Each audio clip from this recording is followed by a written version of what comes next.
You're doing something right. We're here with DaQuan Bowers. DaQuan, I can't start any interview without asking this first. Are you still picking up the axe? Are you still playing? Are you still singing? What's that like for you right now?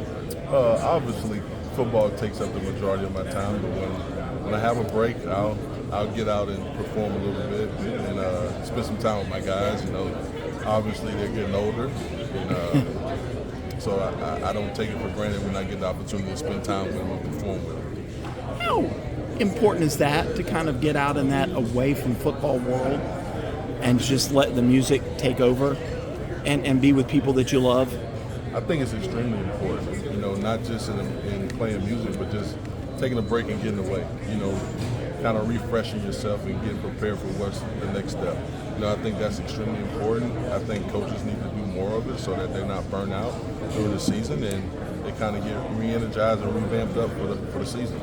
And then that other part of you, I saw you out at one of the youth baseball games this year. Got kids coming up. Like, what's it like being dad? Oh man, that's my number one priority right now. Leading my sons and my daughter, and just being an example for them and getting to spend as much time with them as possible. Obviously football is a grind, especially in the season. So when I get the opportunity to go to baseball games and enjoy it, I'm there, and I want to be present for them. So I was talking to John Scott a minute ago, and I'm like, you walk into this defensive room now, and you've got Tom Allen, Ben Bowler, DaQuan Bowers, John Scott, Nick Eason, Chris Rump, Mike Houston. It's like an all-star cast. It is. What's it like being a part of that? It's amazing. Getting to be around these guys every day.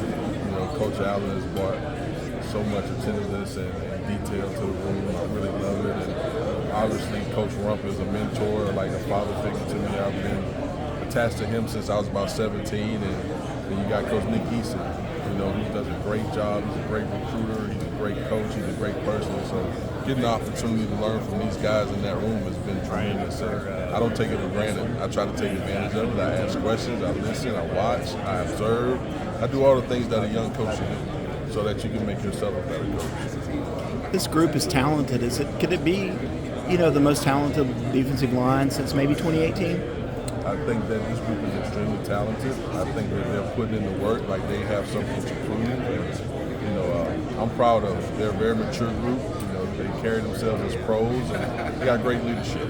So I'm looking forward to them getting the fruits of their labor and all the hard work that they're putting in. Being here at a place that's so important to you, how much does that, help your peace of mind? Just knowing you're at a place that you're comfortable with, that you love, you're with a guy that I'm sure you have a lot of respect for in Dabo, to your peace of mind, just being at a place like this. Obviously Clemson is home. I always love Clemson. I always have a ton of respect for Coach Sweeney and what he was able to build here.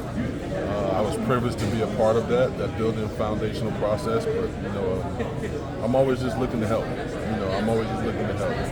I'm here, I'm trying to pour into these guys and make sure they be the best versions of themselves, and not just D-line, all the guys that I come in contact with. That's why I try to have relationships with everybody on the team, because at some point, everybody needs somebody. And I just want to be a resource for everybody that I come in contact with. So it's really an honor and a privilege to be here. I don't take it for granted, and appreciative of the opportunity I have. Appreciate it, man.